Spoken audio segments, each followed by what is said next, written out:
Chapitre 5. Il est un peu plus de 6 heures. Ce terrible 7 septembre. C'est son portable qui le lui dit.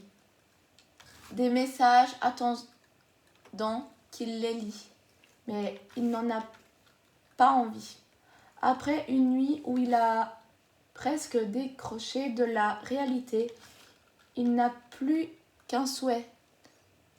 Quitter cette chambre. Il se lève brusquement, enfile son pantalon, sa chemise, ses chaussures, attrape la valise de Raphaël et sort de la pièce comme un voleur. On l'intercepte rapidement, pas pour l'empêcher de partir.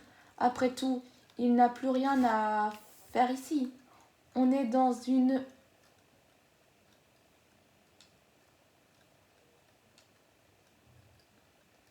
maternité. Non. On vient l'informer que Lou a été transférée en service de en néonatologie. Car elle non plus ne doit pas rester ici. Il est donc libre de faire ce qu'il veut. Rentrer chez lui ou bien aller voir sa fille.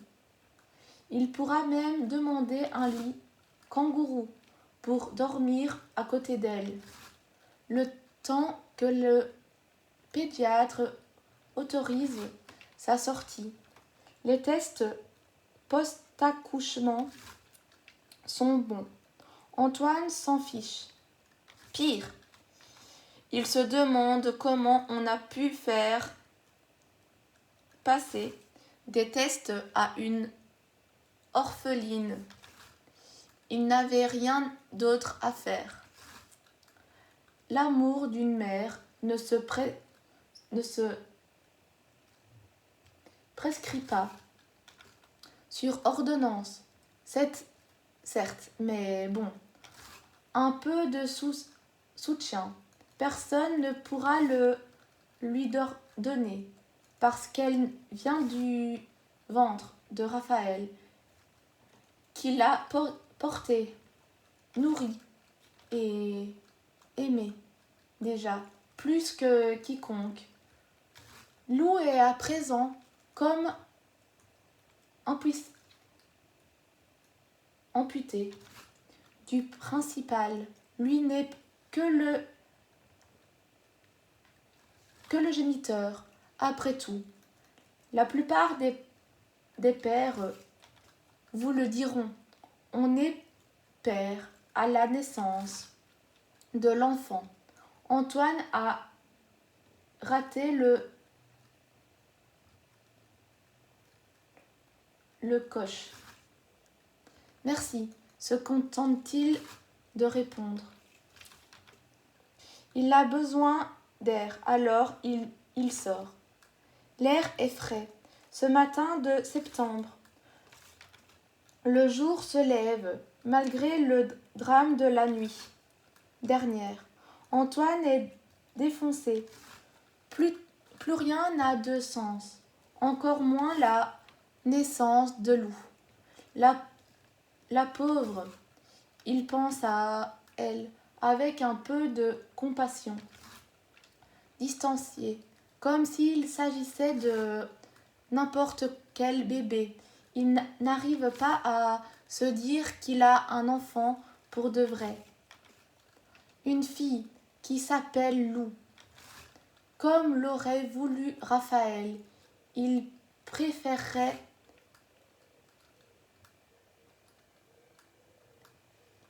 l'allier.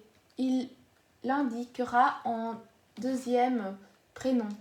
Il va devoir aller à la mairie pour déclarer la naissance et le décès. Les médecins lui expliqueront cela. Tout à l'heure, sans doute. Il sort son téléphone de sa poche et s'empresse à faire défiler les messages dans la boîte de réception. Le dernier qu'il a lu date d'hier matin. « Chérie, j'ai perdu les os. Viens vite, ça y est !» Une larme pointe au coin de son œil. Il préfère ne pas se plonger dans l'historique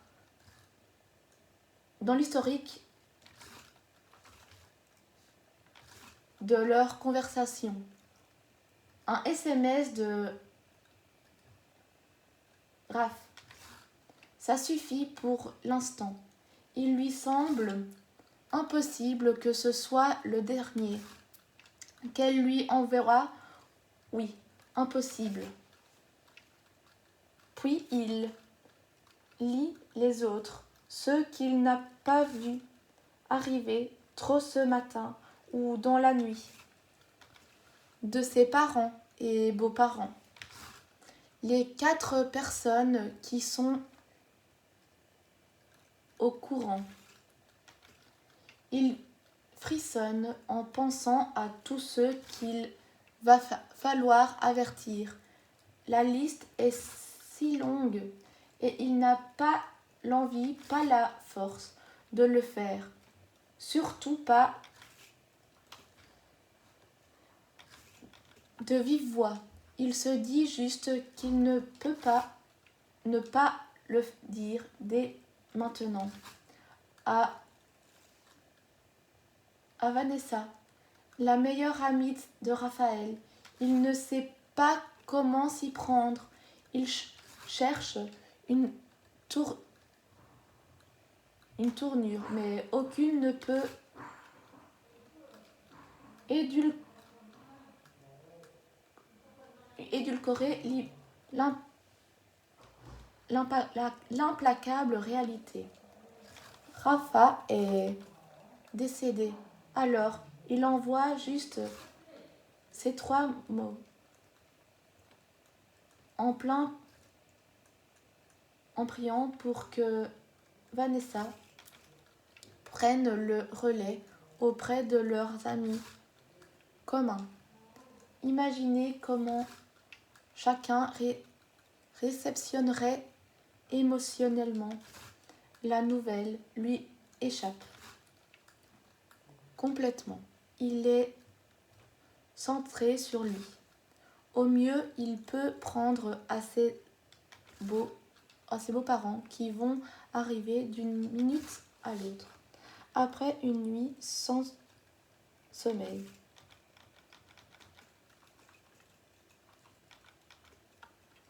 Antoine glisse la clé dans la serrure et inspire un grand coup avant de pousser la porte de la maison. À l'intérieur, il n'y a jamais eu autant de silence.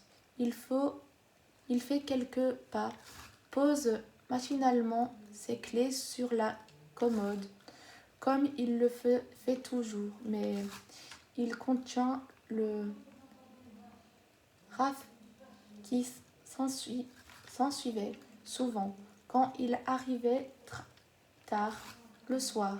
Sa façon de l'appeler pour savoir où elle se trouvait dans la maison et aller la rejoindre.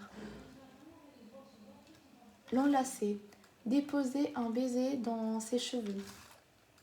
Elle n'est pas là, ce qui lui arriverait parfois. Aussi, il s'attend à la voir rentrer bientôt, passant la tête par la porte en disant « Coucou, toi », suivi de « Comment va mon mari ?»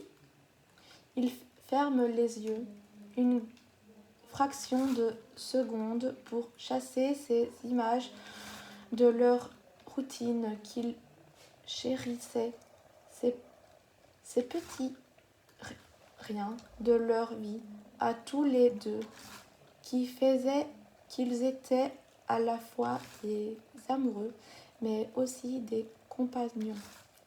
Leur soutien mutuel les rendait plus forts. La solitude s'abat sur lui un peu plus quand le portrait géant de Raphaël apparaît dans son champ de vision et lui éclate au visage. Il avait fait faire cette photo en noir et blanc chez un professionnel et elle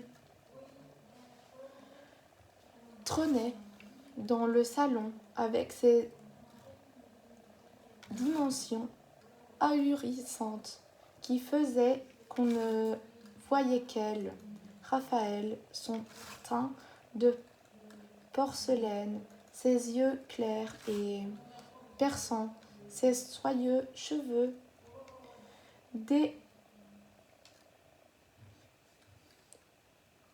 d'ébène et son sourire d'ange à la dentition parfaite.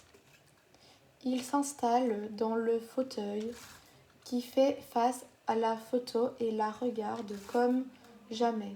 Chaque petit détail l'hypnotise, chaque millimètre de sa peau l'électrifie. Il l'attend,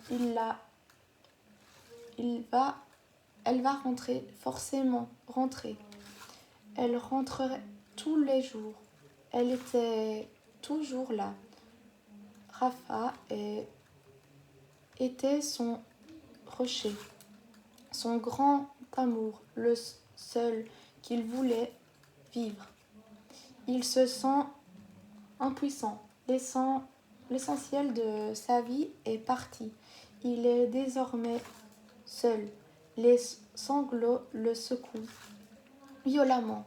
À cette pensée, il pleure sur sa vie anéantie. Tapis au fond de son cerveau, dans l'ombre, il y a la petite Lou. Ils étaient tous dans la chambre d'hôpital, tout à l'heure. Lui,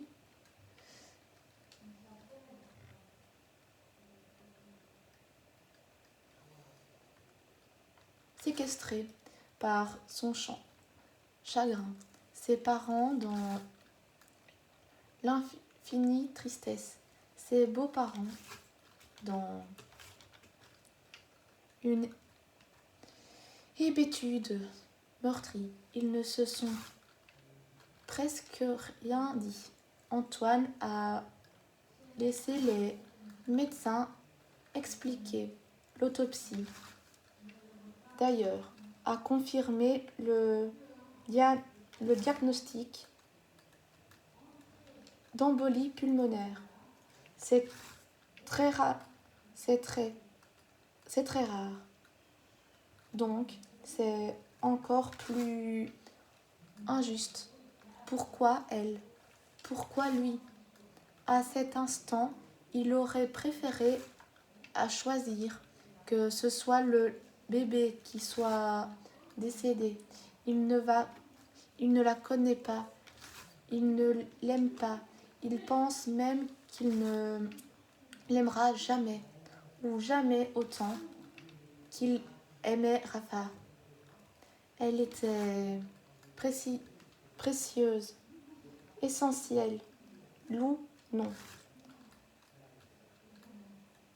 Un psychologue de l'hôpital est venu le trouver et a fait sortir les grands-parents. Il lui a conseillé de parler à Lou, de lui dire qu'elle n'y est pour rien, que c'est la faute à pas de chance, mais pas qu'elle ne soit chagrinée à lui et immense, mais qu'un tour un tour, la vie reprendra ses droits et qu'ils seront heureux. Je n'y arriverai pas à lâcher Antoine, ni à parler à Lou pour lui dire quelque chose qu'il ne pense pas, ni d'être heureux sans Raphaël. Le psychologue lui a tendu la carte d'un confrère. Vous en aurez sans doute besoin. Il ne faudra pas hésiter à vous faire aider et d'aujourd'hui en lui serrant la main avant de quitter la chambre. Courage, vous allez y arriver. Antoine n'a pas de courage et même là n'a pas envie d'y arriver. Plus rien n'a de sens. Il se sent aspiré par un gouffre où il pourrait aller s'enterrer. Il